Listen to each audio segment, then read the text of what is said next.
Crop news brought to you by Kansas Soybean Commission. The Soybean Checkoff. Progress powered by Kansas farmers.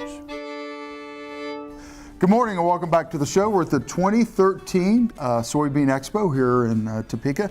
The nice thing about coming to an expo like this, I get to corner everybody that I normally have to drive and see.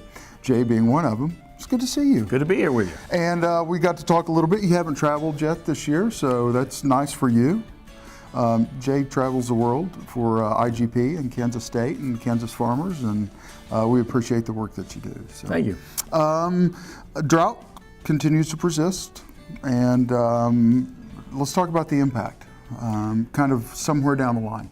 Well, we all know that drought is a bad thing. We all know that drought reduces production and it increases prices. So there's a mixed situation there of better prices, less production.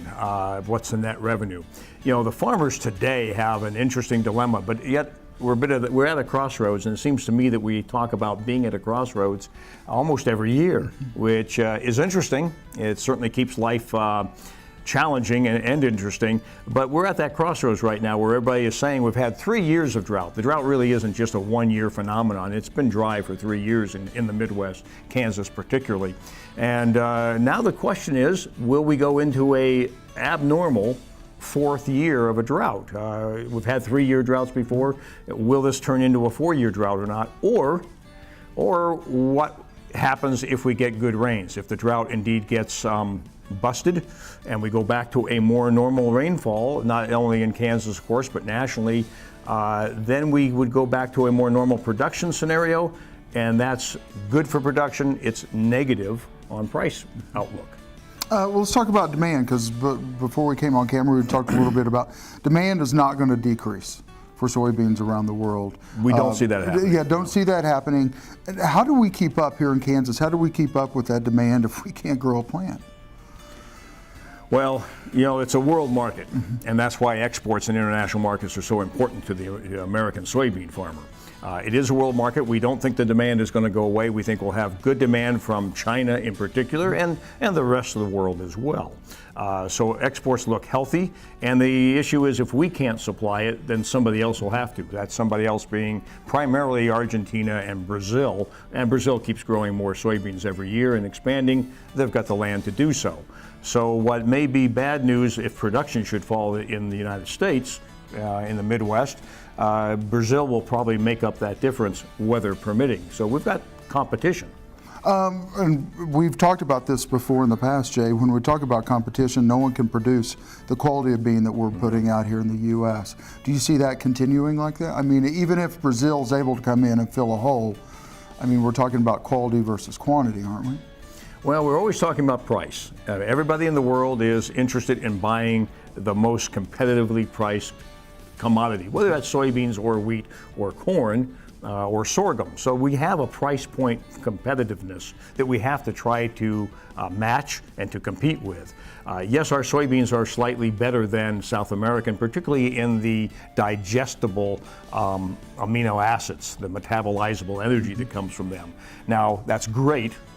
Oftentimes it's not always an easy sell to convince a buyer, yes, ours are a little better and you ought to pay more. At even money, buyers say, well, if your soybean is the same price and it's a little better, I'm very interested. But you have these price point issues that always come up around the world.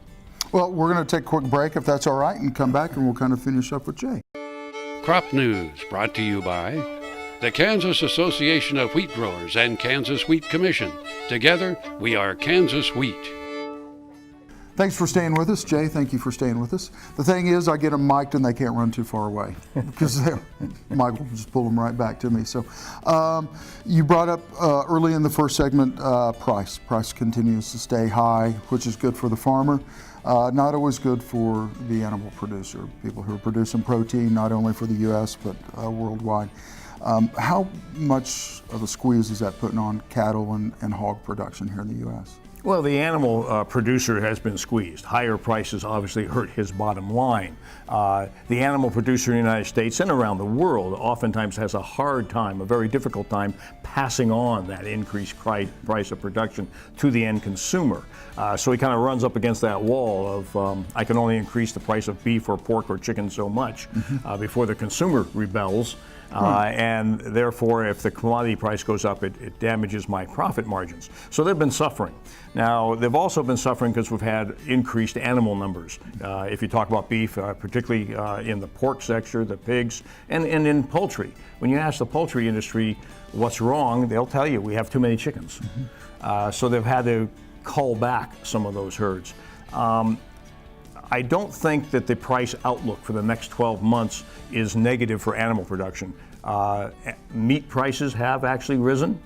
Cattle people are doing better than they were, so are pork and so are poultry.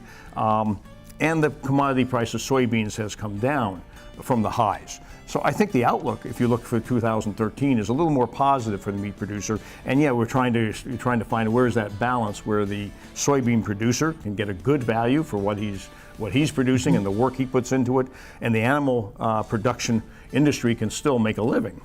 Well, let's face it, I mean, consumers, we don't want to pay more than $1.99 a pound for ground beef. And there's got to be a give and take there somewhere. It's economics, and you know economics as well as anybody I know, but I mean, there's economics on both sides. It goes all the way up the food chain. Well, and that goes into the recession that the United States has been in for the last, since 2009. When people have more disposable income, when they have more money in their pocket, they're able and willing to go out and eat more in a restaurant, eat more protein, eat more beef, have a good steak. But when they get squeezed financially, they tend to eat cheaper cuts, more ground beef, and don't go out for dinner and have a good steak at night. And that's been hurting the restaurant industry. So it's the U.S. economy. If we can turn around the U.S. economy in 2013, probably more than any other single factor, that will help the meat industry. People will start to enjoy more meat, better cuts of meat, and that will help that industry. Farming is doing well, though. I mean, if you look at it just as its own little entity as far as the economy goes, it's still doing well. Would you agree with that or disagree? I think if you talk to most producers, most grain producers, soybean, wheat, corn, sorghum around the United States, they'd say our production has been lower than we would like because of the drought, but prices have been high, and yes, we're, all in all, financially, we're doing fairly well. Continue through 13, you think? I think the outlook for 2013, 2014 is very positive to farmers, to production agriculture. Land prices are always an issue, of course, and cash rents are an issue, but the outlook is very positive. Again, Jay is with IGP, and we get to spend time with him when he's in the country. You do, like I said earlier, you do travel a lot, and we do appreciate what you do for the state of Kansas. So my pleasure. Good to see you. Good to be with you. Thank you.